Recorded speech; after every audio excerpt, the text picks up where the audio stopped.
The film's plot centers on the hijacking of Oceanic Flight 420, which has just 97 minutes left of fuel. The hijackers are not aware that one of their gang members is an Interpol agent. As well as trying to prevent a potential nuclear holocaust, NSA Director Hawkins and his staff strive to take advantage of this fact to save the lives of the passengers on the plane. The storytelling of the films in this subgenre is typically quite tight. As soon as the movie starts, the hijackers take control of the aircraft. They end up shooting everyone on staff, not even the pilots are spared. When a police officer tries to step in, the hijackers shoot her to death, making it obvious that they won't hesitate to kill anyone who gets in the way of their goal. The National Security Agency, NSA, learns about the hostage scenario. When the news of Oceanic Flight 420 is called in, Deputy Toyin, who was going to open an envelope with the approval or denial of a promotion request, is already in the process of doing so. She enters the control room after temporarily leaving the note on her desk. NSA Director Hawkins shows there and takes over the proceedings before she has time to fully assess the issue. Although Toyin and Hawkins both have their own problems, given the circumstances, it would be best for everyone to focus on the current issue. The following information was known about the hijacking. First, there were 5 hijackers on board. Second, the failsafe procedure, which ensures an automated rerouting of a plane to the nearest airport, had not been carried out. And third, messages were being received from an Interpol agent from inside the plane. The National Security Agency, NSA, learns about the hostage scenario. When the news of Oceanic Flight 420 is called in, Deputy Toyin, who was going to open an envelope with the approval or denial of a promotion request, is already in the process of doing so. She enters the control room after temporarily leaving the note on her desk. NSA Director Hawkins shows there and takes over the proceedings before she has time to fully assess the issue. Although Toyin and Hawkins both have their own problems, given the circumstances, it would be best for everyone to focus on the current issue. The following information was known about the hijacking. First, there were 5 hijackers on board. Second, the failsafe procedure, which ensures an automated rerouting of a plane to the nearest airport, had not been carried out. And third, messages were being received from an Interpol agent from inside the plane. Although the agent on board the plane was likely the last possibility of saving this situation, Toyin is overly moved by this last truth, and Hawkins does not share her confidence in the agent. The topic of a particular NSA is brought up before they may interact with the agent, and Hawkins exhibits clear signs of distress. The plane has 77 minutes of fuel remaining after 20 minutes have passed. If a miracle doesn't occur, the airplane will crash as soon as the failsafe is disabled. The only information that is currently available is that the adversaries may be Russian separatists.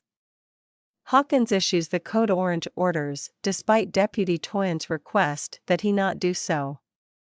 Through a unique earbud device, Toyin attempts to communicate with him frequently. Finally, the individual sporting the earpiece is shown.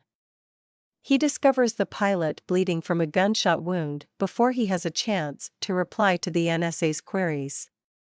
He asks the pilot's young son, who was also on board, to stop the bleeding while he collects the medical supplies he needs to survive. He urges a passenger to find a nurse so she may attend to the pilot's injuries. The bearded traveler looks around and locates a nurse who is fearful yet brave enough to travel with him. The man conceals his earpiece while speaking to other hijackers in their language and letting people know he is a member of the gang.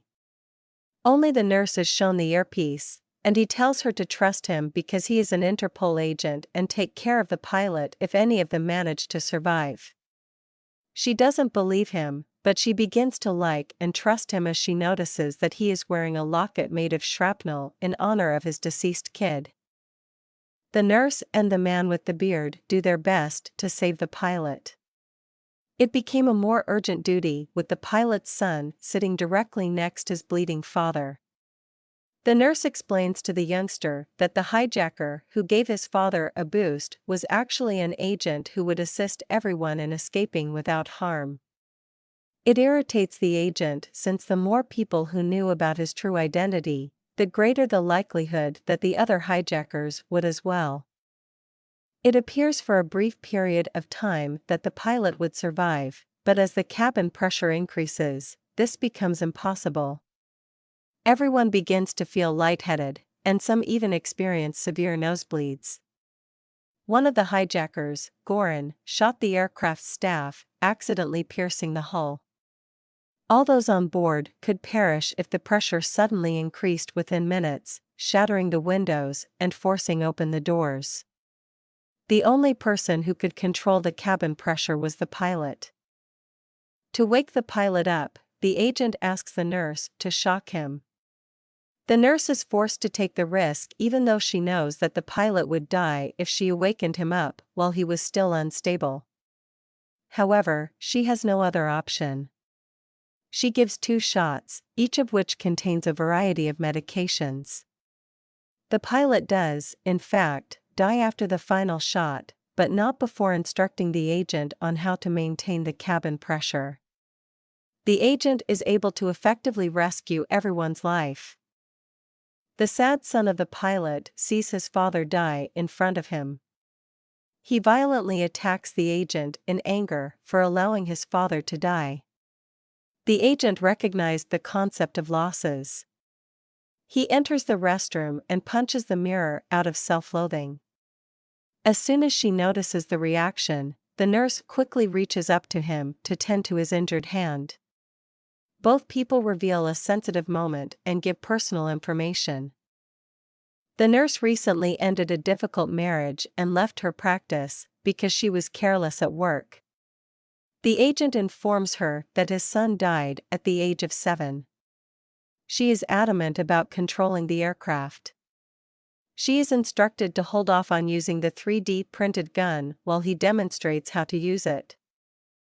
It was discovered that NSA was the code name for some unsettling end-of-the-world rumors spreading on the Ukrainian dark web. Toyin's biggest worry is that Hawkins started the code Orange, which instructed F-22 jets to deliver missiles to shoot down the airliner midair.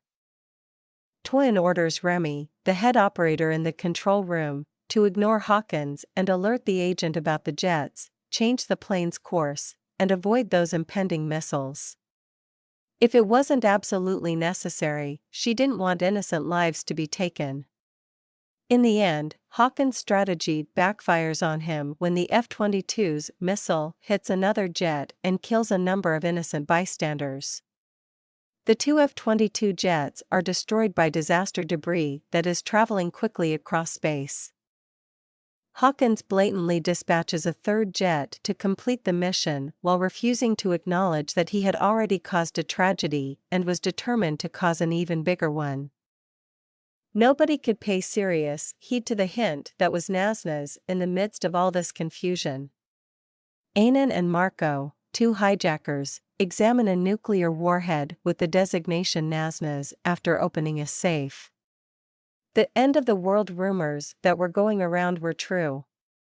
The hijackers' goal was to bring down the aircraft and set off the explosion of the Russian-made nuclear weapon.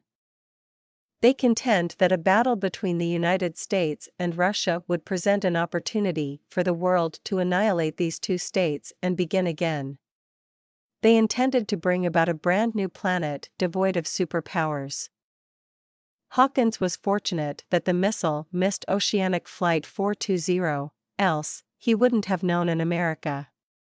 Hawkins makes the deduction that the plane might be transporting the long-lost, highly volatile nuclear weapons after security footage of the flight's loading trolleys becomes available.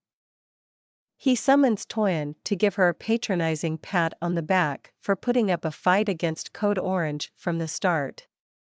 He gives her a lengthy lecture on the saying "heavy is the head that wears the crown" as she begins to voice her ethical concerns about the case.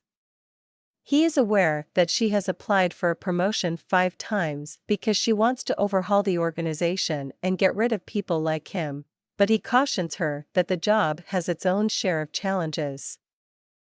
He tells her about the incident in which his daughter was abducted and had her head chopped on live television by the same group that he was required to leave because of a directive from his superior. For a while, Toyin leaves him alone. Hawkins leaves the control room with a new outlook and is utterly certain that the agent aboard the airplane is his only hope. He asks Remy to assist the agent in setting up a fresh failsafe. The 5 hijackers' names are revealed to him. One name stands out without a face: Enid Sluries. Hawkins viewed Enid as a sort of adversary. Hawkins was only aware of his role in the killing of Enid's son, who perished after Hawkins unintentionally detonated an entire school while attempting to apprehend his daughter's attacker. However, who was Enid in reality? Marco or Anan, who was it? It was difficult to guess, because the ID had no face. Chaos gripped the passengers as there was only a few minutes of gasoline left on the aircraft, and they rebelled against the hijackers. Anan is choked and Marco is stabbed by the agent. The flight will then be diverted from the control room to the closest landing strip when he enters the cockpit, where Remy will assist him in reinstalling the failsafe. The failsafe is successfully installed by the agent. The control room would have safely rerouted the plane to a nearby airfield if he had simply entered the authorization code at this point, but he chose not to. Even Hawkins was surprised by this turn of events. Marco reveals to the nurse as he is dying that he was the Interpol agent and the person in the cockpit was the gang boss. Enid was now in charge of the aircraft after she discovered Marco's misplaced earpiece from the turbulence. Because he couldn't tell which of his gang members was the real traitor, he killed them whenever he had the chance. He communicated with the NSA and, with their assistance, regained control of the aircraft, enabling him to crash it and detonate the nuclear weapon. By stealing his son from him, Hawkins shattered his lovely family, and now he intended to take away his entire nation. Kim, the nurse, shoots him and enters the cockpit to attempt to control the aircraft, foiling his plan. He remembers his own young son, who had perished at the hands of an outsider, as he watches the innocent pilot's son in his final moments. As his conscience begins to clear, he understands that he must be the last in the line of vengeance. Just before the fuel runs out, he enters the cockpit and assists Kim in physically landing the aircraft on a nearby private airfield. By doing this, he helps Kim avert the nuclear catastrophe after realizing that the autopilot couldn't travel to the planned far airport. After the job is completed successfully, Toyin opens the envelope she placed on her desk to discover her 6th rejection. Hawkins, though, decides to leave and gives her the reins.